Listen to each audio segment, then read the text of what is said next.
Hello everyone. कैसे हैं आप सभी?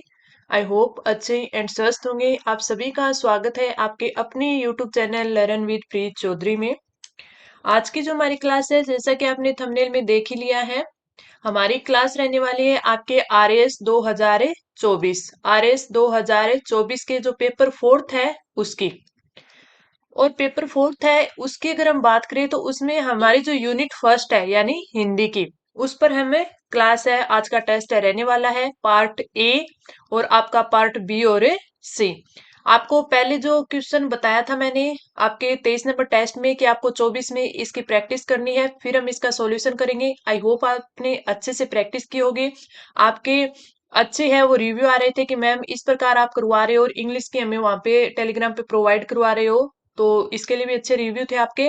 आपकी एक इंग्लिश के लिए एक ये डिमांड थी कि आप जैसे एरर्स वाली क्वेश्चन करवा रहे हो, जो आप 10 सेंटेंस देते हो एरर्स के, तो उसमें आप सारे टॉपिक इंक्लूड करो। तो सारे टॉपिक इंक्लूड है उसमें, आपके आर्टिकल्स भी है, डिटरमाइनर्स भी है, प्रीपोजिशन हो गया, टेंस हो गया, और आपके मॉडल्स, और आपके एक्टिव वॉइस, पैसिव वॉइस वो भी है उसमें, नरेशन भी आपके यानी डायरेक्ट इनडायरेक्ट वो भी है इसमें।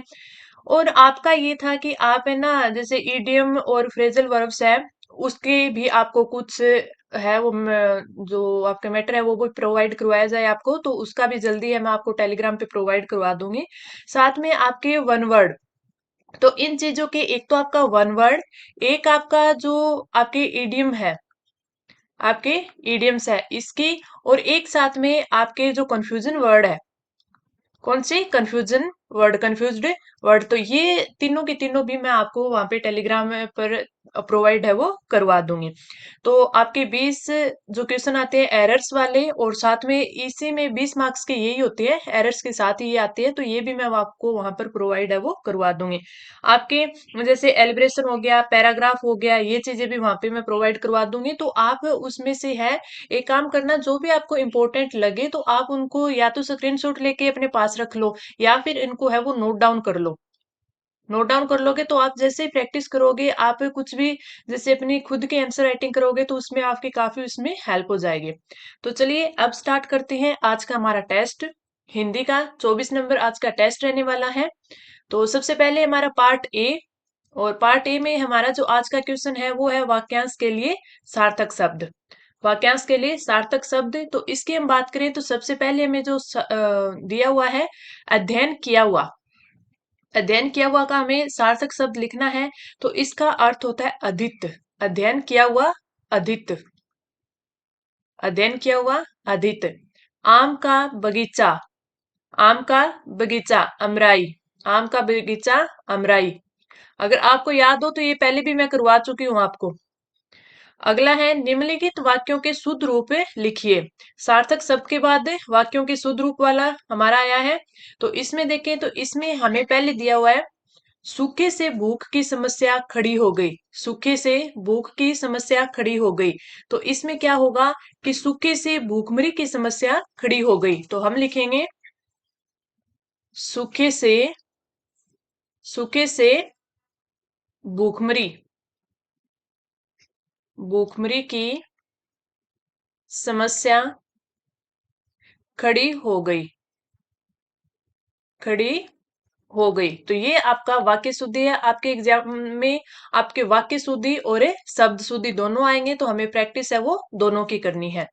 अगला है प्रातःकाल के समय घूमना चाहिए। प्रातःकाल के समय घूमना चाहिए, तो जब प्रातःकाल आ गया तो समय नहीं आएगा, प्रातःकाल के साथ समय नहीं आएगा, आप लिखोगे प्रातःकाल घूमना चाहिए। तो आपका जो सही होगा वो लिखोगे आप प्रातःकाल घूमना चाहिए, प्रातःकाल घूमना चाहिए। तो ये आपकी हो गई वाक्य शुद्धि। आगे बढ़ते हैं, अगला एक क्वेश्चन भी हमने फिर वाक्य शुद्धि का लिया है। इन वाक्यों के शुद्ध रूप लिखिए।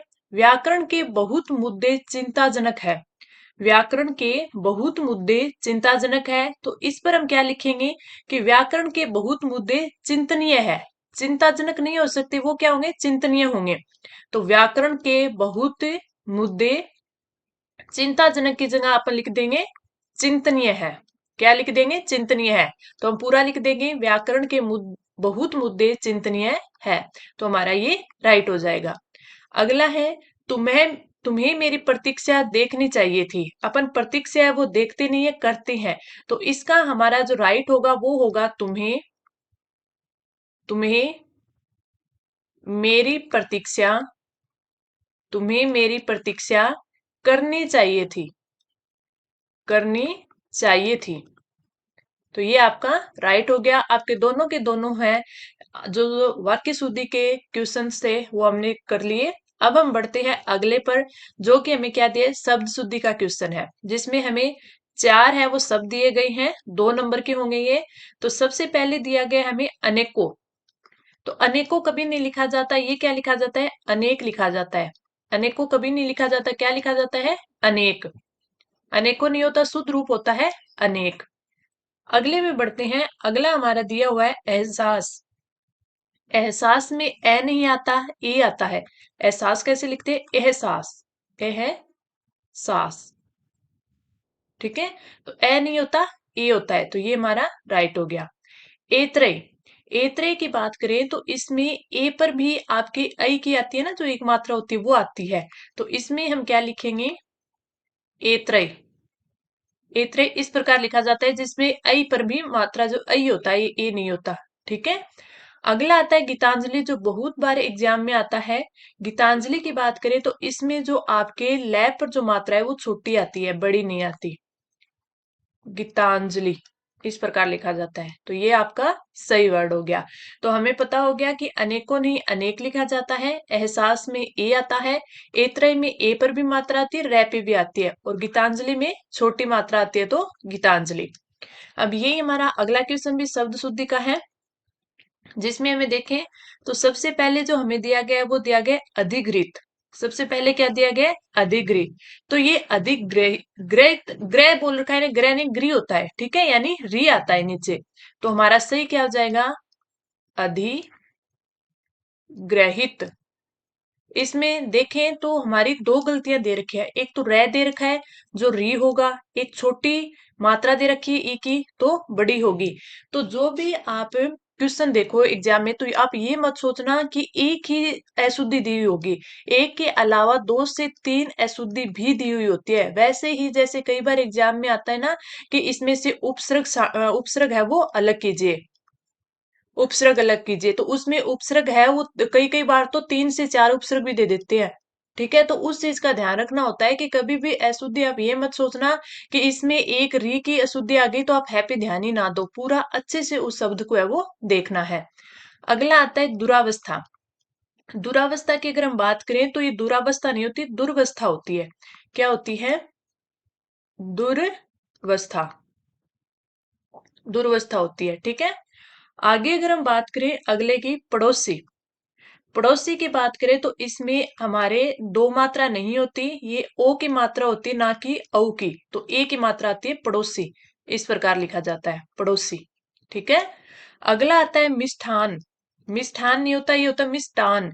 ये मैंने आपको जब शब्द शुद्धि करवाई थी तो ठे और टे वाले दोनों शब्द है वो लिखाए थे कि किस में है ठे आता है और किस में है वो टे आता है।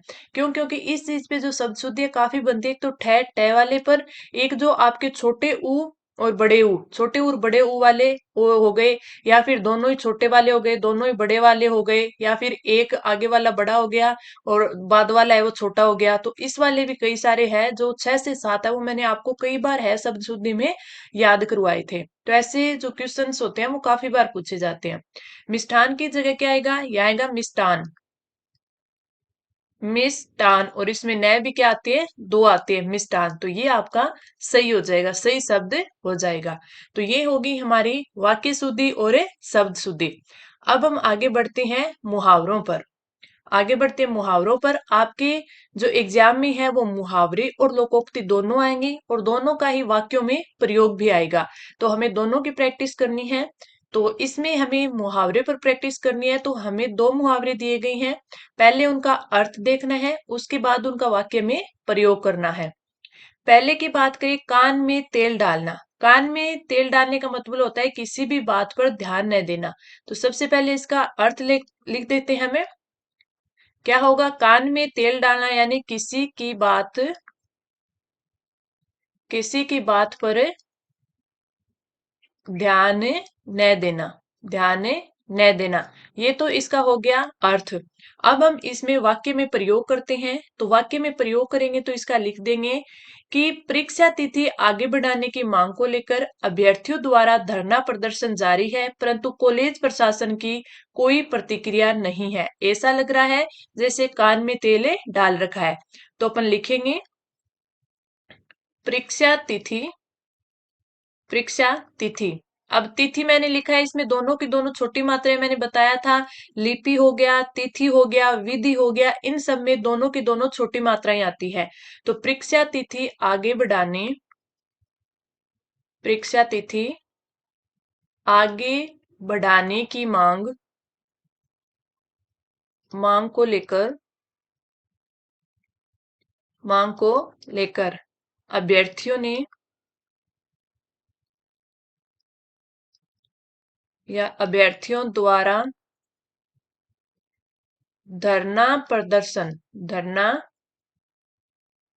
प्रदर्शन जारी है, धरना प्रदर्शन जारी है, परंतु कॉलेज प्रशासन, परंतु कॉलेज प्रशासन। आप एक चीज याद रखना कि जो मैं आपको यहाँ पे वाक्य में प्रयोग करवा रही हूँ, तो जरूरी नहीं है कि आप भी सेम यही, अगर आपके एग्जाम में मुहावरा या लोकोक्ति आ जाए तो आप यही सेम है वहां पे लिखे आओ। ऐसा कोई जरूरी नहीं है, बस मैं तो आपकी प्रैक्टिस करवा रही हूँ। अगर उस टाइम आपके माइंड में कुछ और क्लिक हो रहा हो और आपको सही लग रहा हो, यानी उसका मीनिंग है वो सही आ रहा हो, तो आप वो भी लिख सकते हैं।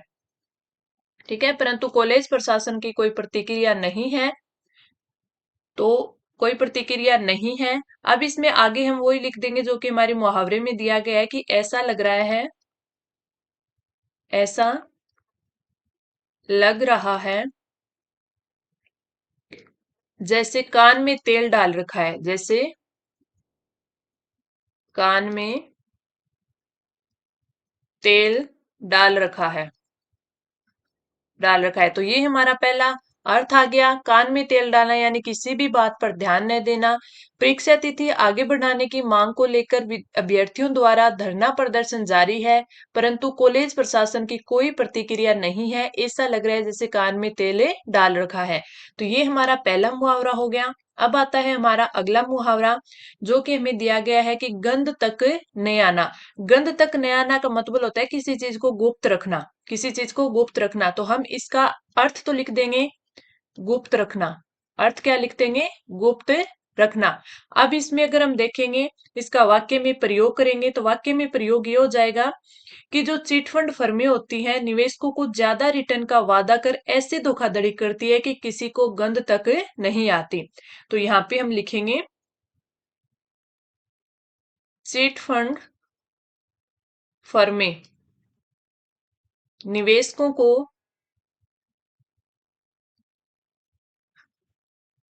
निवेशकों को ज्यादा रिटर्न, ज्यादा रिटर्न का वादा कर, ज्यादा रिटर्न का वादा कर ऐसे धोखाधड़ी करती है, ऐसे धोखाधड़ी, धोखाधड़ी करती है कि किसी को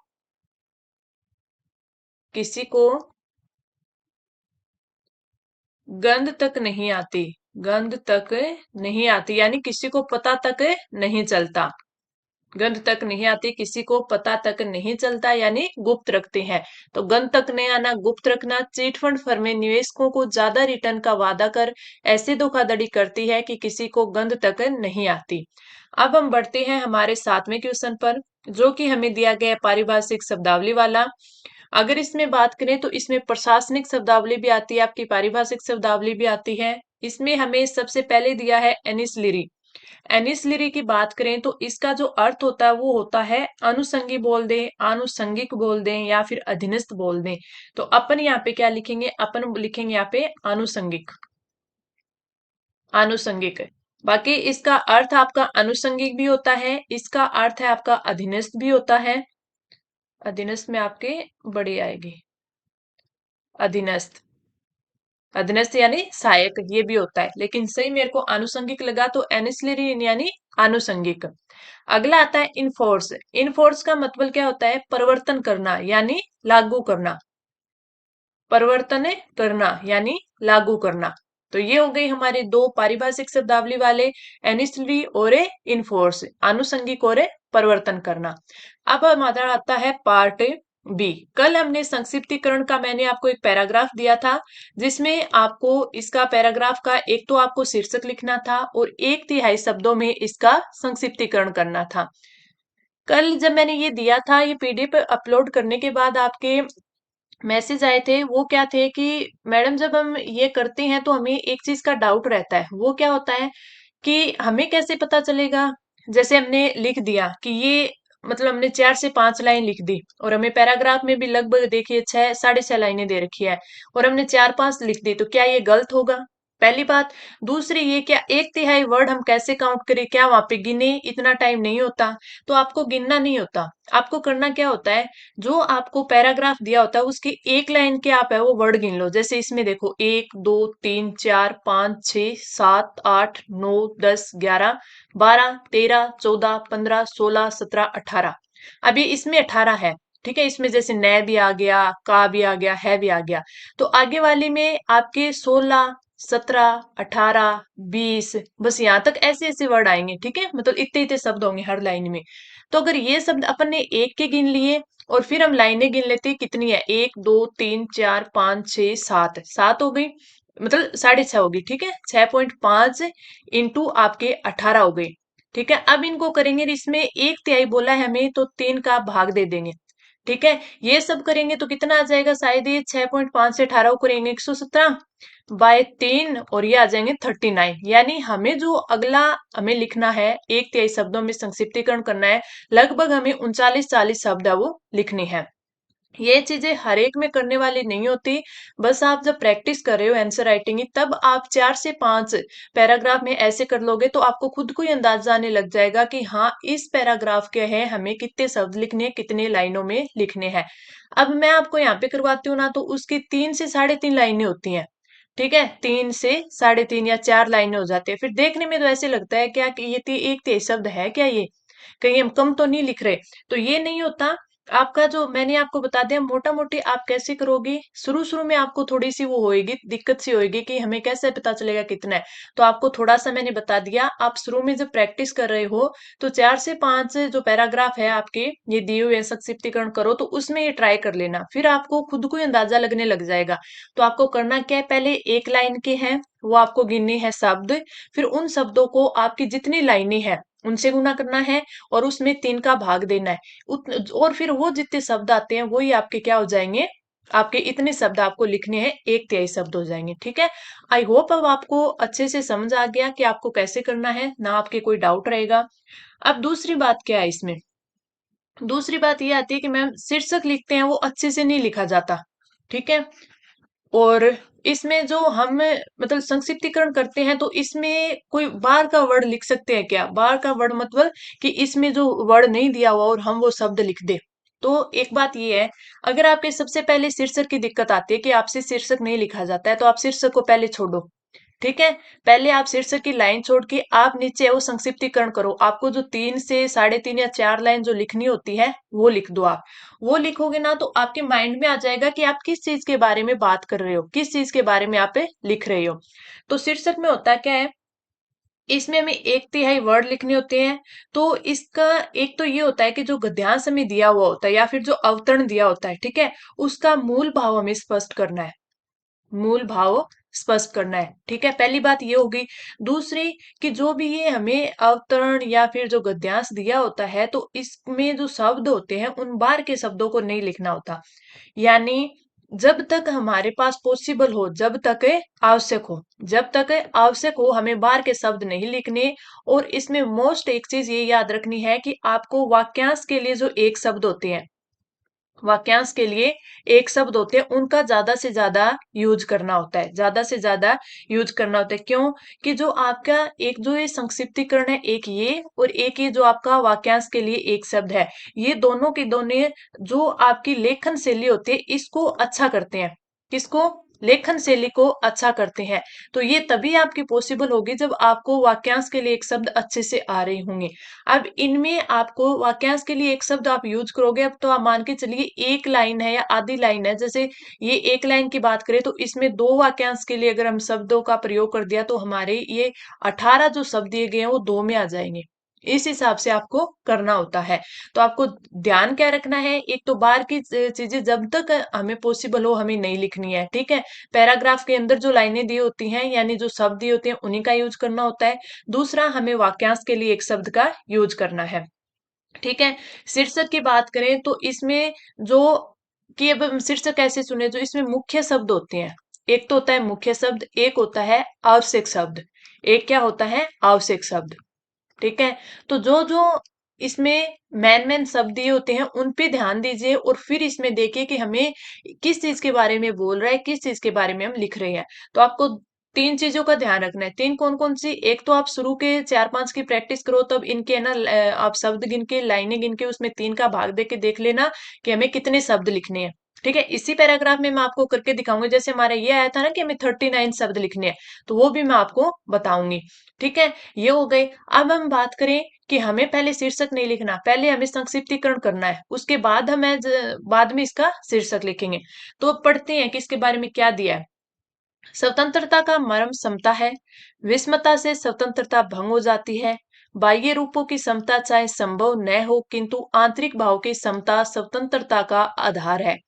सभ्यता और संस्कृति के वृक्ष और लताएं भी समता के मार्ग में शोभित होती हैं। अब ये समता वर्ड है, बार बार आ रहा है, ठीक है।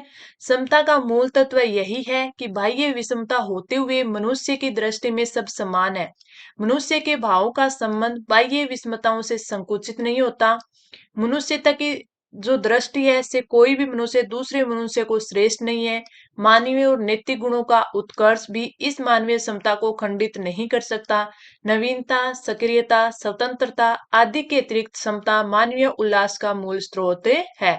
तो एक चीज हमने देखी कि समता वर्ड बार बार आ रहा है, यानी समता की जो भी इंपॉर्टेंस है वो इसमें बोली गई है, ठीक है। सबसे पहले इसका अगर हम देखें तो एक एक दो हम इसके शीर्षक है वो बना सकते हैं, लेकिन नहीं, हमें पहले क्या करना है, इसका संक्षिप्तीकरण कर देते हैं, लिख देते हैं। जैसे हम आगे बढ़ते हैं, इसका जो हमने लिखा है ये देखिए। स्वतंत्रता का प्रसार समता से होता है, जो इसने पहली लाइन बोली थी। सभ्यता और संस्कृति का सम्मान भी समता से ही संभव है। बाहरी विषमताओं को इसमें उतना महत्व नहीं है। आंतरिक समता ही मानवीय एवं भौतिक गुणों का विकास करती है। इससे ही मानवीय गुणों का उद्भव होता है। अब इसमें देखें तो हमने क्या लिखे, लगभग 3.25 लाइनें लिखी है, ठीक है। अब 3.25 लाइनों में अगर हम शब्द देखें तो 1 2 3 4 5 6 7 8 9 10 11 12 13 14 15 16 17 18। पहली लाइन में 18 आ गए। 1 2 3 4 5 6 7 8 9 10 11 12 13 14 15 16। दूसरे में 16 आ गए। 1 2 3 4 5 6 7 8 9 10 11 12। तो 12 आ गए। तो ये कितने हो गए, ये आपके 45 वर्ड हो गए। हमें कितने लिखने थे, 39 लिखने थे, हमने कितने लिखे, 45। तो इसका ये नहीं है कि आप वहां पे जो आपके शब्द है वो गिनने लगोगे। मैंने आपको समझाने के लिए बताया है कि आप देख सकते हो। अब हम देखें तो इसके लाइनें तो ये हमें 2.5-3 लग रही है, हम सोचेंगे क्या ये 1 तिहाई वर्ड ही है, कहीं ये कम तो नहीं है। लेकिन आपको शुरू में आप 4 से 5 की प्रैक्टिस करोगे, अच्छे से आने लग जाएंगे। ये सिर्फ समझाने के लिए मैंने बताया है कि शुरू शुरू में आप ऐसा अप्लाई कर सकते हो कि आपको पता चल जाएगा कि आपको कितने वर्ड दिए हुए हैं, कितने वर्ड आपको लिखने हैं। हमने ये लिख दिया संक्षिप्तीकरण। अब हम है वो समता का महत्व, इसके दो तीन है वो बना लेंगे हम शीर्षक, और उनमें से जो भी हमें बेटर लगेगा वो हमें लिख देंगे। तो मैंने बोला था कि इसमें समता के बारे में बार बार आता है, यानी समता की इंपॉर्टेंस दी हुई है, तो समता का महत्व है, ये इसका शीर्षक हो गया। तो आज का जो हमारा पलवन था या भाव विस्तार था, सॉरी ये संक्षिप्तीकरण था, तो मैंने काफी अच्छे से समझाने की कोशिश भी की है। आपके जो भी डाउट आ रहे थे कल, वो भी मैंने क्लियर करने की कोशिश की है। आई होप आपको अच्छे से समझ आया होगा। अब हम बढ़ते हैं कल के क्वेश्चन पर। कल जो हमारा जो पार्ट बी या सी का जो भी रहने वाला है, सी का रहने वाला है। तो इसमें हमारा क्या रहेगा, महिला सशक्तिकरण कितना मिथक कितना यथार्थ, यानी महिला सशक्तिकरण है उस पर हमारा कल का निबंध रहेगा। इसमें मैं आपको निबंध लिखना बताऊंगी। पहले हमने एक निबंध है वो हम कर चुके हैं सोशल मीडिया पर। अब एक जो कल का है वो कल के टेस्ट में यानी 25 नंबर टेस्ट में हम महिला सशक्तिकरण पर निबंध है वो लिखेंगे। तो साथ में जो आपके इंग्लिश के हैं वो जो भी आपका मैटर होता है वो मैं आपको कंटेंट होता है वो आपको टेलीग्राम चैनल पर प्रोवाइड करवा दूंगी। तो आप कमेंट करके बताना क्लास कैसी लगी, अच्छी लगी तो लाइक करना, चैनल को सब्सक्राइब करना और अपने दोस्तों के साथ शेयर करना। चलिए मिलते हैं कल की क्लास में। धन्यवाद।